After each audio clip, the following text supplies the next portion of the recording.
Roti canai dulang. Kat mana lah ni? Bapak besar.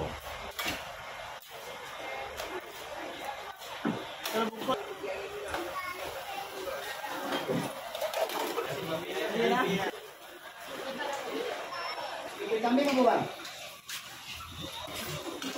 Sebesar dulang. Ah ni, roti canai dulang. Dulang. Dulang mana dulangnya? Oi, ini dulang dia. Subhanallah. Dia dulang besar. Ini dulang besar. Ini dulang kecil. Wah. Okey, layan. Layan. Letak habis. Kampung apa nama ni? Ini kampung Cina putih bang. Orang semuanya hitam. Kamu Cina putih tapi orangnya hitam. Kampung putih. Oh iyalah.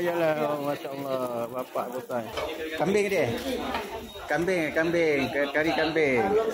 Nanti harga kita beritahu pembelian. Boleh makan berapa orang ni?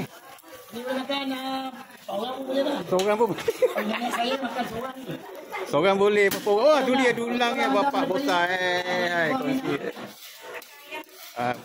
Buat dia macam tu. Kari kambing ada, kari ayam ada, kari lembu ada. Kari itik pun ada. Ya, kari itik pun ada. Kampung Cina putih. Tapi yang banyak hitam dia kata, bukan saya kata. Telur kosong. Telur dulu.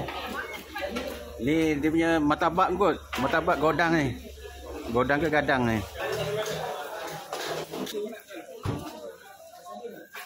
Abang Den, kita makan roti gadang. Roti gadang. Roti dulang.